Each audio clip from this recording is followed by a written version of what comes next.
Merci de rester fidèle au programme d'ITV. C'est parti pour cette édition le soir. Les titres.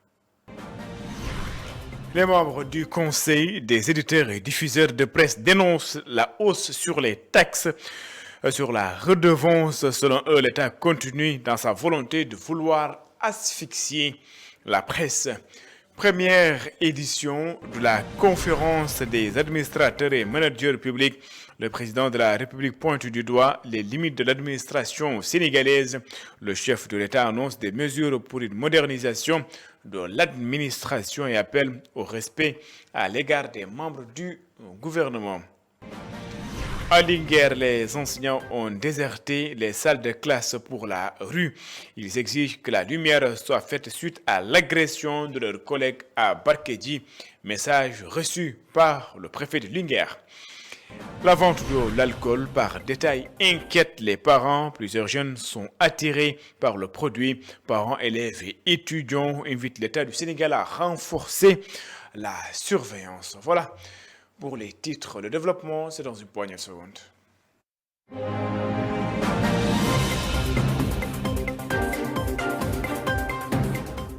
Bonsoir et bienvenue. Le Conseil des éditeurs et diffuseurs de presse dont tous ces États, ses membres dénoncent la hausse des taxes sur la redevance. Selon eux, l'État continue dans sa volonté d'asphyxier la presse. Ils interpellent le président de la République. C'est un compte rendu signé Elisabeth Grastine et Chertian Diouf. 300 jours après l'arrivée du nouveau régime, la situation de la presse ne fait qu'empirer. Le CEDEPS, Conseil des diffuseurs et éditeurs de presse du Sénégal, estime que le nouveau gouvernement cherche tout simplement à anéantir la presse privée. On interdit la maison de la presse au patronat de la presse. En réalité, tout cela s'inscrit dans la politique définie et orchestrée par le nouveau régime du président Bassirou Diomaye Diakhar Faye. Depuis plus de 10 mois maintenant, il y a une politique, une stratégie pour liquider la presse privée au Sénégal.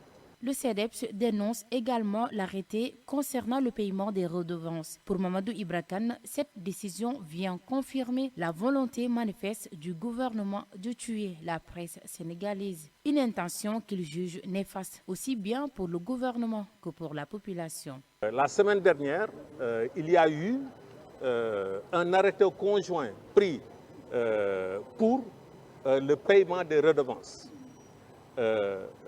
La surprise, encore une fois, c'est que les entreprises de presse n'ont pas été concertées, mais mieux, toutes les taxes pour les redevances ont été augmentées. Là aussi, c'est pour tuer économiquement la presse sénégalaise.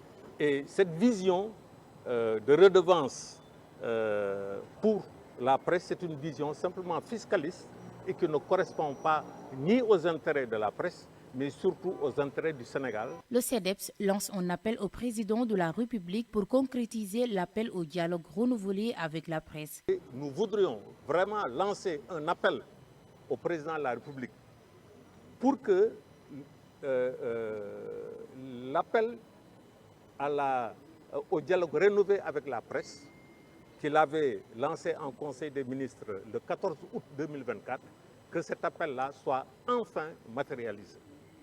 Malheureusement, les 10 mois que nous avons vécus sous le nouveau régime attestent incontestablement d'un recul, d'une hypothèque sur la liberté de la presse. Cependant, le CEDEPS affirme qu'il luttera jusqu'au bout pour défendre une presse libre et indépendante. À cet effet, un point de presse est prévu ce mercredi à la Maison de la Presse, où le CEDEPS détaillera sa position et ses actions futures. La première édition de la conférence des administrateurs et managers publics s'est ouverte ce matin à Diamniadio. Le chef de l'État a donc lancé les travaux. Il s'est apaisanti sur les limites et les difficultés de l'administration publique. Mais avant cela, retenez que donc la conférence de presse du CEDEPS qui a été donc interdite au niveau de la maison de presse, la CAP, la coordination des associations de presse, donc dénonce cette situation et fustige l'attitude donc de la direction générale et indexe Sambou Biagui, directeur donc de la maison de la presse, la CAP, rappelle que Sambou Biagui, même journaliste pour la première fois, la presse s'est donc vue interdit d'accès dans ce lieu. Réaction également donc de la maison de la presse qui estime à travers un communiqué qu'un plan a été mis en place et avant donc d'occuper les lieux, il faudrait d'abord informer les responsables de la maison de la presse pour pouvoir avoir donc accès à cette salle. Réaction donc de la maison de la presse Babacar Touré, un communiqué donc signé par le directeur des relations avec la presse et les partenaires. Je le disais tantôt, la première édition de la conférence des administrateurs et managers publics s'est ouverte ce matin à Diamniadio. Le chef de l'État a lancé les travaux et s'est appesanti sur les limites et les difficultés de l'administration publique.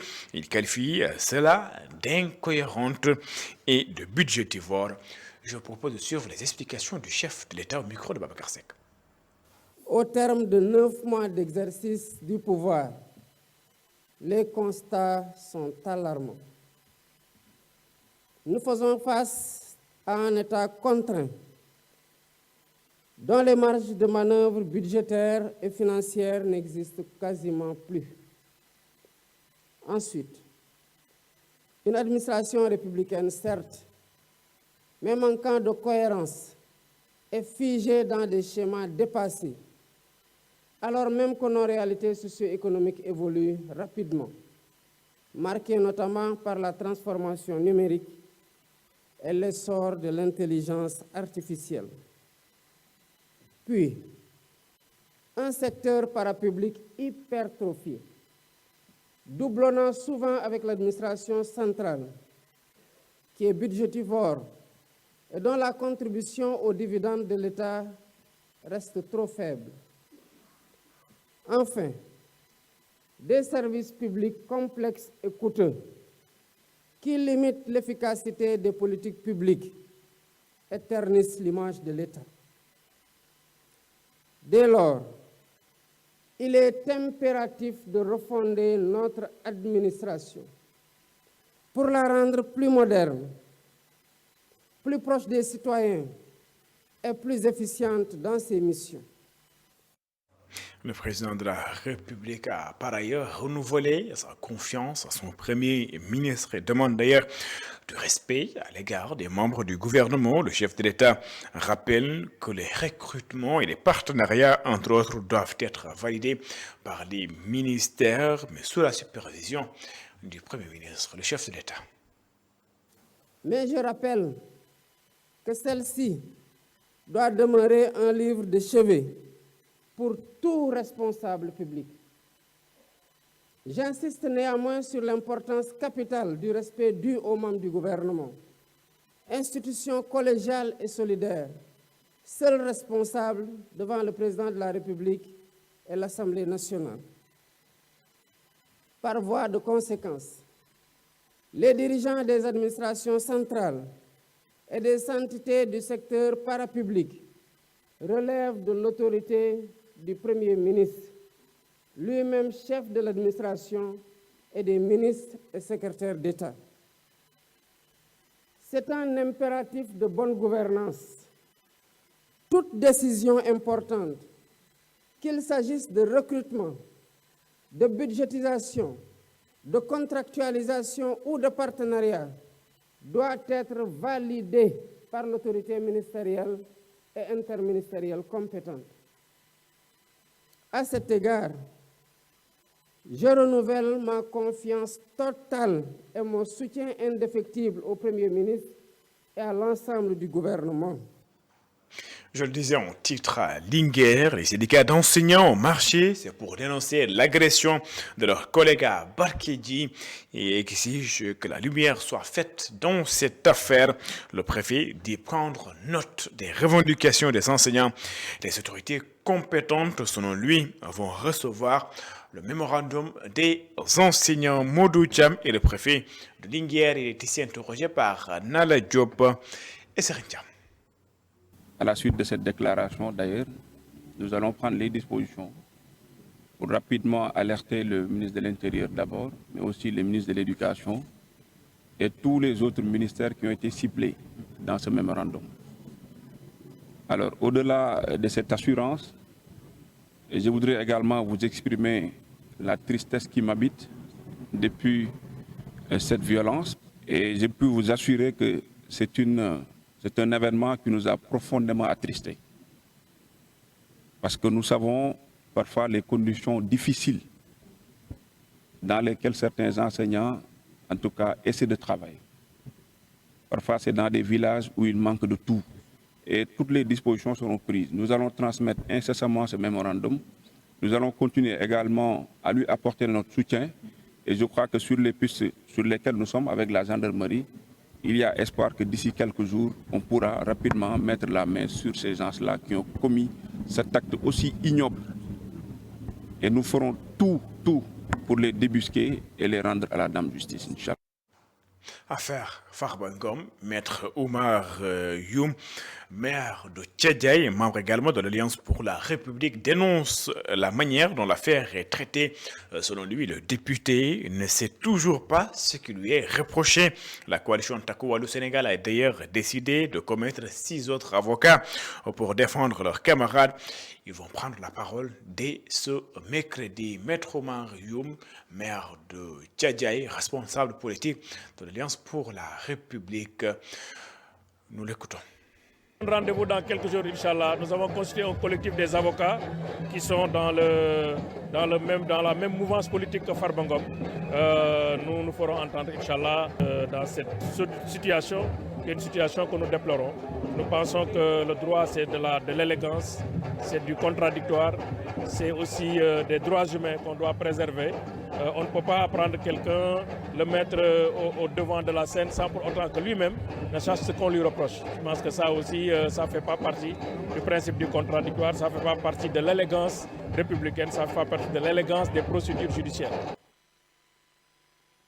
À Kaolack, les adjoints au maire du Sénégal veulent plus de reconnaissance de leur statut et l'amélioration de leurs conditions de travail. L'association demande également une reconnaissance juridique. Joseph Diap est le président de l'Association nationale des adjoints au maire du Sénégal. Il est ici au micro de Sékou Diallo. Il y a surtout le statut de l'élu local. Donc, on aimerait que nous soyons reconnus comme il le faut, mais obtenir également une reconnaissance juridique de notre association qui tarde à voir le jour. Nous comptons vraiment sur ces autorités à qui nous avons adressé des demandes d'audience pour les rencontrer, le président, le premier ministre, le ministre de tutelle, mais également les autres autorités qui peuvent faire fonctionner notre association. Il nous restait 7 points. Il nous faut aussi une retraite communale, municipale, si vous voulez. Il nous faut une prise en charge médicale et d'autres points que nous souhaiterons obtenir avec l'aide des autorités, notamment la formation des adjoints au maire, mais des passeports de service, des indemnités que nous souhaitons vraiment, et ça c'est une question cruciale, que nos indemnités soient logées dans les fonds de dotation. Parce qu'il y a certaines communes qui n'ont pas les moyens pour payer leurs adjoints au maire.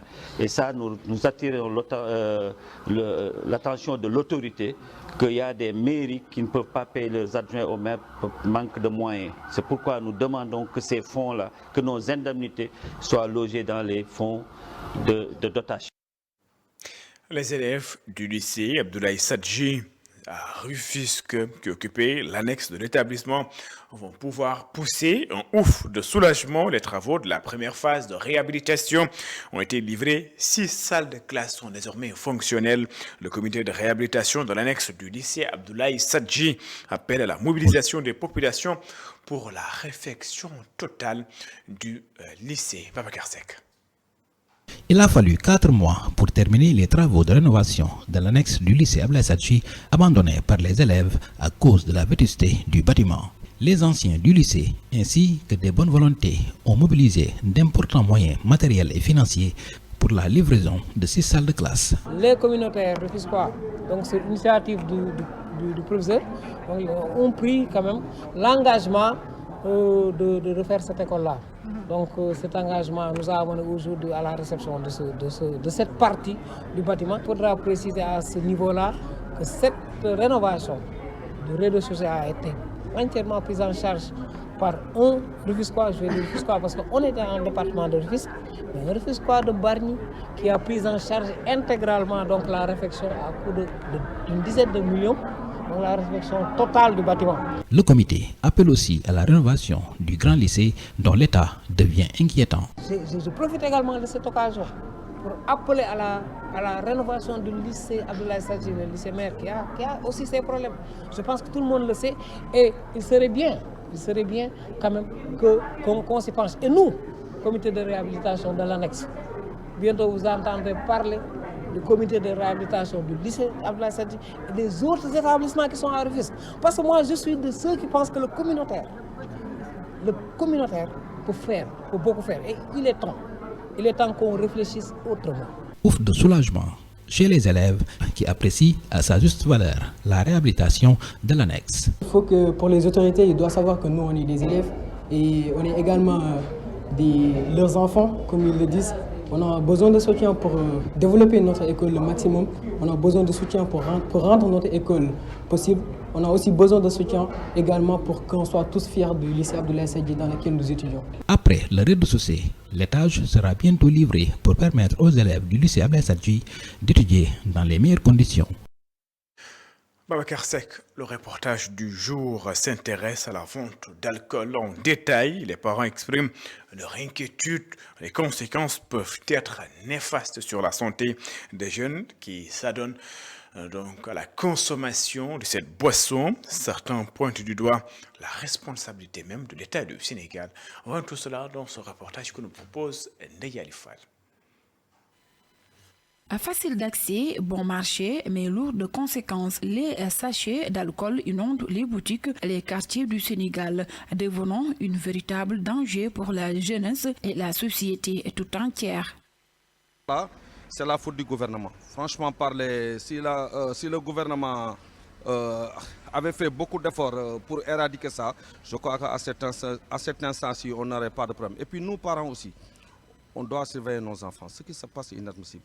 Parce que les sachets qu'on vend dans les boutiques là, les boutiques de quartier là, franchement parler, si on trouve ça dans les boutiques, on doit dénoncer ça. On ne peut pas garder ça un secret dans notre cœur. Cet étudiant en médecine revient sur les dangers à l'utilisation de ces produits pour la santé. Il en profite pour sensibiliser ses pairs qui en consomment. Bon, c'est un phénomène qui est devenu très très récurrent de nos jours. On constate que dans la majeure partie des boutiques, on a des sachets alcooliques à vendre. Et surtout, ceux qui les achètent, ce sont des élèves dont ils utilisent leur cerveau pour apprendre, mais ils utilisent donc ces sachets plastiques-là ou bien ces sachets alcooliques donc, pour pouvoir donc, les utiliser. Et or, sur le plan de la santé, donc, ces sachets ou bien cet alcool-là va causer donc, des tumeurs donc, au niveau donc, du cerveau et ça peut affecter leur capacité cognitive à réfléchir.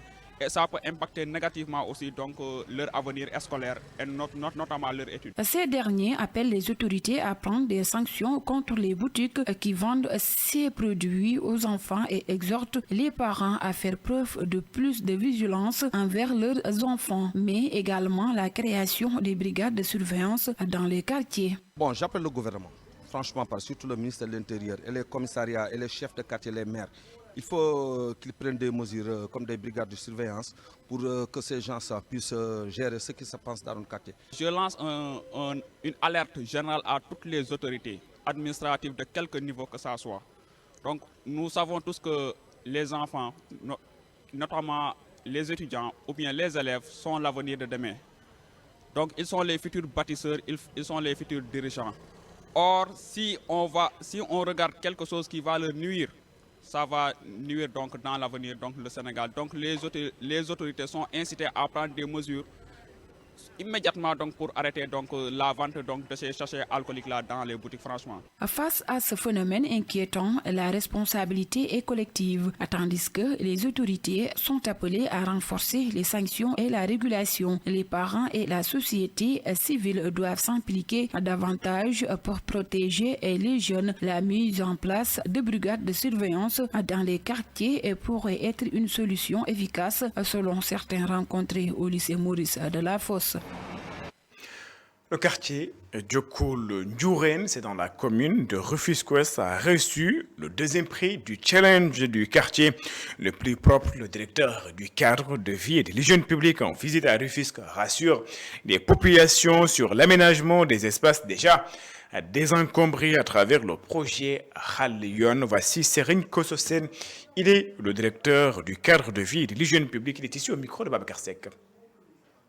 Donc l'objectif de cela, c'est juste permettre aux populations de s'approprier de l'initiative du président de la République qui consiste uniquement à améliorer la qualité du cadre de vie des populations sénégalaises. Nous avions déjà accompagné le préfet lors des opérations de désencombrement et à chaque fois on dit nous avons un projet qui s'appelle Khalion dans ce cadre de ce désencombrement, mais aussi on ne va pas uniquement accompagner le préfet à faire des opérations de déguerpissement comme on le dit, mais aussi on va faire un suivi. Et le suivi permettra aussi de sécuriser les sites qui ont été désencombrés. Et aussi, ça répond à votre question, à savoir si nous désencombrons, nous nettoyons et nous aménageons, nous sécurisons les sites de sorte que les sites ne seront plus agressés par d'autres occupants. Et je souhaite le dire, c'est-à-dire notre cadre de vie est toujours agressé, mais c'est à nous aussi de voir comment on peut davantage améliorer et qu'on souhaite toujours planifier et faire le suivi de ce qu'on a déjà fait. Pendant ce temps, le ministre de la Jeunesse invite les inspecteurs de la jeunesse à miser davantage sur l'éducation populaire. Selon Khady Diène-Gaye, cette approche est un levier essentiel pour renforcer l'éducation et l'encadrement des jeunes. Khady Diène-Gaye, ministre donc de la Jeunesse, des Sports et de la Culture, est ici au micro de Mamoud Lamine Fati et de Cheikh Maguette Mbaye, bien sûr. Parce que le corps des inspecteurs de l'éducation populaire de la jeunesse et des sports, ce n'est plus le cas maintenant, mais c'était encore pratiquement inconnu du grand public. Mais grâce à un travail qui a été effectué depuis lors, aujourd'hui, je pense que le métier d'inspecteur de l'éducation populaire de la jeunesse et des sports, c'est un métier qu'on ne présente plus. Et convaincu que ce syndicat servira toujours de levier qui permettra à nous, membres appartenant à ce corps, de pouvoir mieux défendre les intérêts matériels et moraux de notre corporation. Mais aussi et surtout d'accompagner l'essor du secteur de la jeunesse, des sports et de la culture aussi. Maintenant, c'est un département ministériel fusionné autour de 3 pôles, culture, sport et jeunesse, et ça cadre bien avec notre métier. Parce que quand on parle d'éducation populaire, le contenu, il y a un contenu culturel. Parce que l'éducation populaire n'est rien d'autre que l'éducation qui est livrée en dehors du cadre, des cadres formels, des cadres institutionnalisés. Et on doit éduquer à partir des valeurs traditionnelles, à partir de nos us et coutumes. C'est ça l'éducation populaire, et ça, ce n'est rien d'autre que la culture. Lorsqu'on est à la tête d'une organisation, et quelle que soit l'organisation, qu'il s'agisse d'une organisation politique ou bien qu'il s'agisse d'une organisation syndicale, là, on doit être ouvert aux critiques et on doit aussi être serein. Que le mouvement syndical ne puisse pas être une entrave, une contrainte à la mise en œuvre des politiques publiques de développement, mais le mouvement syndical, à travers ses revendications, cela doit pouvoir constituer un facteur, un levier qui permet de booster et de contribuer à l'essor d'un secteur. Et c'est à cela que moi j'invite mes collègues. Ziara annuelle de Thierno Mansour Baro, c'est à Mbour, le gouverneur de Thiès, qui a représenté le chef de l'État sollicite des prières auprès du Khalif Thierno Cheikh Ahmed Tidiane Baro pour la paix et la cohésion dans le pays.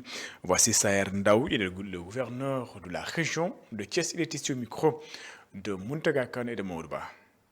De satisfaction quand je viens ici à Mbour pour représenter la famille de Thierno Mansour Bara. Cette ziara est une ziara annuelle et nous sommes là avec une forte délégation représentée son Excellence Monsieur le Président de la République, Bassirou Diomaye Faye, mais aussi transmettre les salutations du chef du gouvernement, le Premier ministre Ousmane Sonko et l'ensemble des ministres. Pour moi, c'est un pèlerinage parce que 4 années durant, j'ai présidé à cette ziara et je connais bien cette famille. Et vraiment, c'est un attachement que nous vouons à la famille de Thierno Mansour Bara. C'est pourquoi à chaque fois, quand nous venons ici pour représenter l'État, on le fait avec fierté, on le fait avec dévouement, mais on le fait avec engagement, avec soumission totale d'un fidèle, mais aussi d'un ami de la maison. Oui, notre message est un message de paix, de stabilité, surtout pour le Sénégal, parce qu'on ne peut pas espérer un développement harmonieux dans un pays si on n'a pas de paix, si on n'a pas de stabilité. C'est pourquoi nous, on a sollicité que la paix soit vraiment parmi les prières fortes. La paix, la stabilité, mais aussi la cohésion sociale, parce que tous les Sénégalais doivent être ensemble pour qu'on puisse travailler cette nation sénégalaise, cette belle nation qui a besoin d'être accompagnée par de fortes prières pour une paix durable, mais aussi pour une stabilité totale partout, avec une forte cohésion sociale. Et ça a été l'objet de notre prière, et on l'a sollicité chez le marabout, et on est très confiant que ces prières seront exaucées. Et puis un mot dans l'actualité internationale avec la prestation de serment de Donald Trump, 47e président des États-Unis. C'est donc officiel. Donald Trump fait son entrée ou son retour à la Maison-Blanche lors de sa prise de parole. Le 47e président des États-Unis a été ferme. Il n'est pas question donc de laisser les États-Unis envahis ou se laisser envahir donc par les immigrés clandestins. Donald Trump annonce donc un plan et plusieurs décrets à signer. Donald Trump également annonce la fin des guerres dans le monde. Les États-Unis vont devenir désormais un pays riche, dit le nouveau président des États-Unis, qui donc continue donc de croire qu'il faudrait des changements dans le quotidien des Américains. La reconnaissance également de 2 sexes, exclusivement 2 sexes, hommes et femmes, selon donc Donald Trump qui est prêt à signer après sa prise donc de fonction au moins 100 décrets. Pas de temps à perdre pour le 47e président des États-Unis. Il faudrait donc agir très vite et faire en sorte de régler cette situation et la question de la migration irrégulière, du trafic de drogue entre autres. Donald Trump donc a été installé et devient également le 47e président des États-Unis, son 2e et dernier mandat. C'est d'ailleurs cette note qui m'a fin à cette édition. Merci de l'avoir suivi. Excellente suite de programmes sur les antennes d'ITV. Au revoir.